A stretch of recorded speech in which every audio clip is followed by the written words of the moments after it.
نن په پی ایس ایل کې یو ځل بیا بابراعظم اور محمد عامر آمنے سامنے کیږي. نن په پی ایس ایل کې غرمه 2:30 بجې د پشاورزلمی بمقابلہ راولپنڈی میچ دی چې د راولپنڈی لوبډله کې محمد رضوان اور محمد عامر هم دی.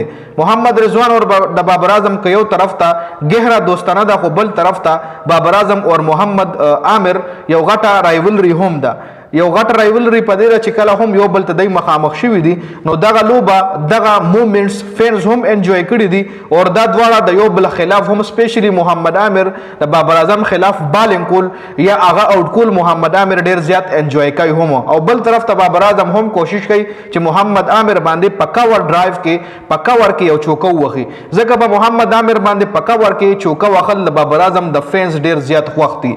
نو نن میچ یو اهم میچ دی یو ګرم میچ ته غرمه 2:30 بجې د پاکستان په ټایم باندې به شروع کیږي په لاهور سټیډیم کې دا میچ ته. اوس په دې ویډیو کې مونږه په تیر شوي ریکارډ باندې خو ځکه خبره نه کوو چې دا د راولپنډي ډومبنی پی ایس ایل دی. د راولپنډي لوبډلې دا ډومبنی سیزن دی. مخکې د راولپنډیز او د پشاورزلمی میچز نه دي شوي نو تیر شوي ریکارډ خو د دوی شته دی نه خو محمد عامر اور بابراعظم رضوان اور بابراعظم یو بل ته آمنے سامنے شوي دي. نو په دې ویډیو کې مونږه زیات ډسکشن د دې دوړو لوبډلو په سکواډ باندې کوو. د دوړو لوبډلو سکواډ الریډي تاسو سره مخکې ویلاګز کې ما شریک کړی هم دی خو اوس په سکواډ کې چینجز شوي دي چې فائنل چینجز شوي دي دینه پس په سکواډ کې تبدیلیان نه کیږي. نو اوس په دې ویډیو کې مونږه بقایا خبرې چې کوم دي په سکواډ باندې کوو چې د بابراعظم زلمی یعنی د پشاور زلمی سکواډ باندې مونږ خبرو کو د بابراعظم په ټیم باندې. نو دای سره په ټیم کې محمد حارث وکټ کیپر دی او سره بابراعظم د دای کیپټن دی. تنزید حسن تمیم چې کوم دی د بنگلاديش یو ښه بیټسمن دی د ورسره کوشال مینډس د سریلانکا وکټ کیپر بیټسمن دی. افتخار احمد چاچا افتخار احمد دا هم ویل چې په دې پی ایس ایل کې به زه آل راونډرانه پرفارمنس کوم او زه به پاکستان ټي 20 ټیم ته واپسی کوم. نو بیسټ اف لک فار افتخار احمد. عبدالصمد دی ورسره پاور هیټر دی ښه بیټینګ کوي څنګه چې آصف علي پاور هیټر او داسې عبدالصمد هم دی. مایکل بریسویل د نیوزیلینډ آرون هارډي د استرالیا برین بینټ چې کوم دی د زیمبابوے اوپنر بیټسمن دی چې په ټي 20 ورلد کپ کې د هایست سکور هم د زیمبابوے له طرف جوړ کړو.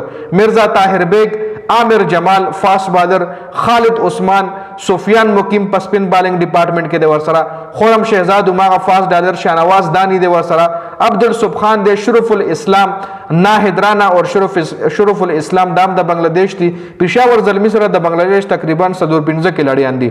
علي رضا د فاسٹ بالر د کاشف علي اور فرحان یوسف نوی کھلاڑیان دي ایمرجنگ کھلاڑیان دي. راولپنډیز لوبډله کومه ډسکس کو محمد رضوان د وکټ کیپر بیټسمن پلس کیپټن دی.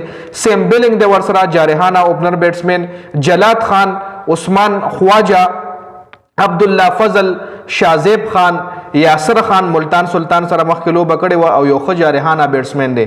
ډیریل میچل د نیوزیلینډ ډیان فورسټر کامران غلام یو بیسټ میډل آرډر بیټسمن دی. کامران غلام سعد مسعود یو ډېر ښه آل راونډر دی. نسیم شاه اماد بٹ نسیم شاه ته ستونزه هم جوړه شوې په هغې زما نیکسټ ویلاګ بیا وګورئ. اماد بٹ ته رشاد حسین د بنگلاديش آل راونډر سپین بالر پلس بیټینګ هم کوي. دینا علاوه محمد عامر د وان اینڈ اونلی محمد عامر کول میکانچی چې کوم دی دا هم د نیوزیلینډ آل راونډر دی ښه کھلاړي دی. آصف آفریدي سپینر بالر فواد علي محمد عامر خان اور رضا الله دا د راولپنډي لوبډله ده. دوه لوبډلو کې ښه زبردست کھلاړیان دي ښه کھلاړیان دي. سپین بالنګ فاسټ بالنګ ټاپ آرډر میډل آرډر دوه لوبډلو سره ښه بیلنس ټیم دی.